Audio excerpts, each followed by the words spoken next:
Giza, Egypt 1928.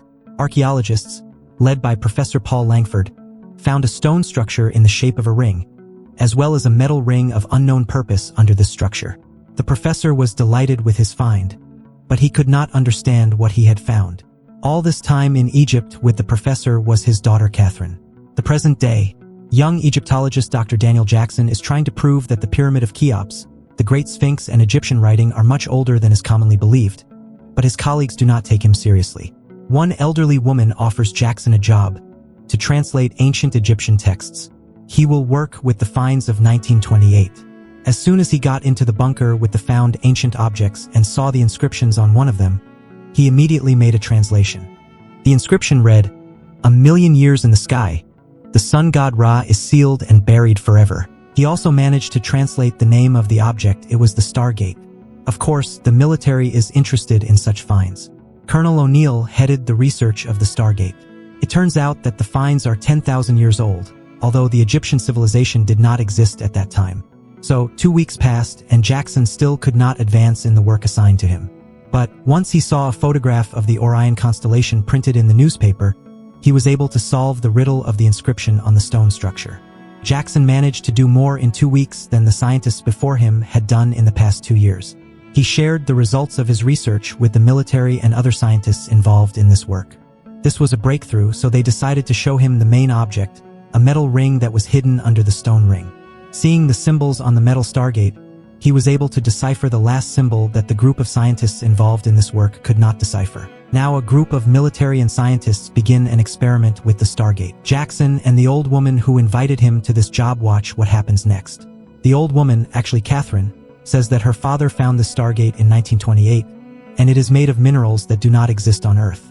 The military rotates the ring with symbols in the Stargate, like in a combination lock, dialing the necessary symbols and opening each of the 7 locks. When all 7 locks opened, the gate began to work. Water appeared in the opening of the Stargate, so it was decided to send a robot through the gate first. The robot ended up in another galaxy, and when they studied the data transmitted by the robot, they realized that the same gates were there on the planet where the robot was sent.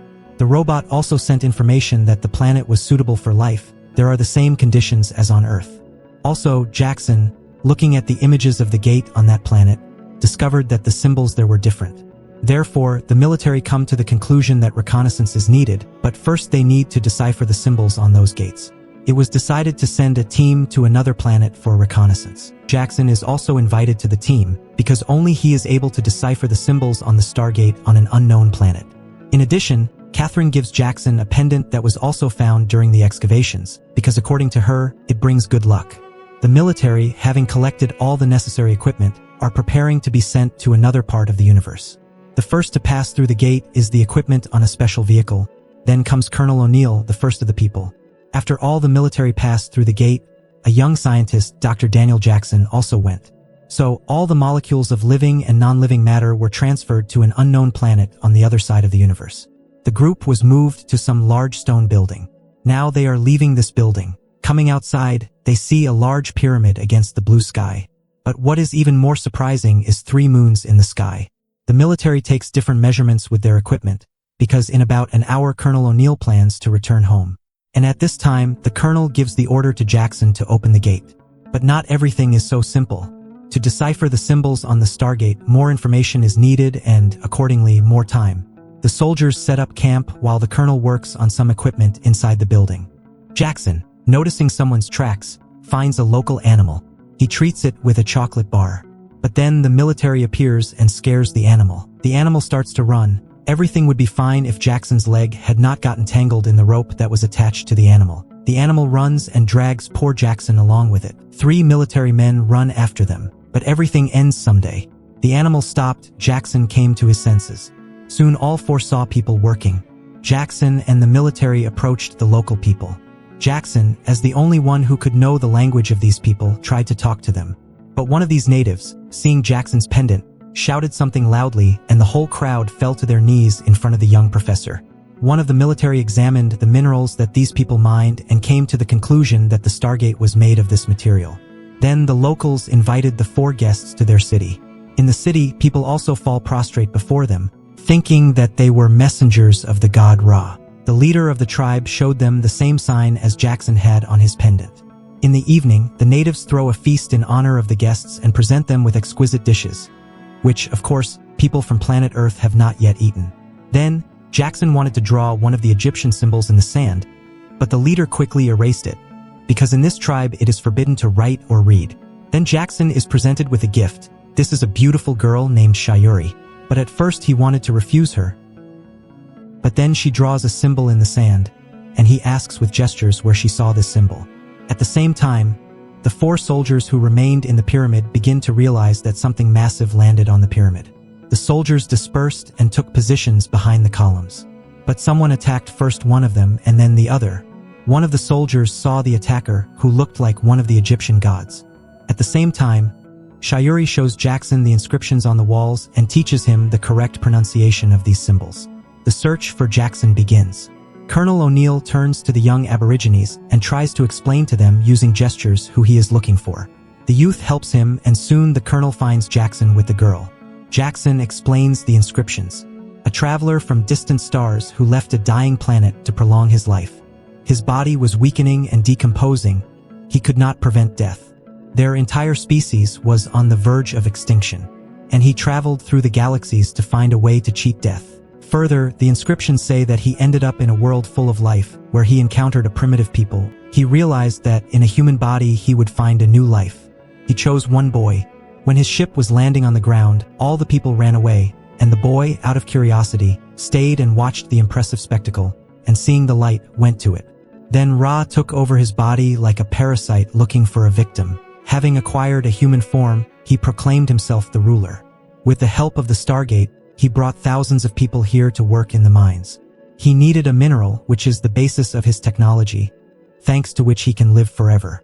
But at some point on Earth, something happened, a riot or rebellion, and the Stargate was hidden. Fearing that the miners would rebel, he forbade reading and writing. He did not want people to know the truth.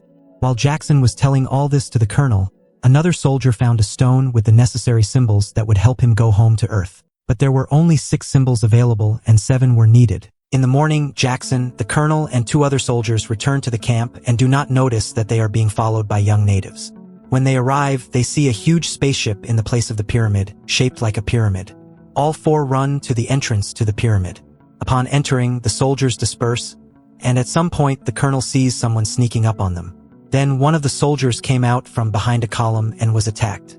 He was attacked by one of the Egyptian gods. The second soldier suffered the same fate.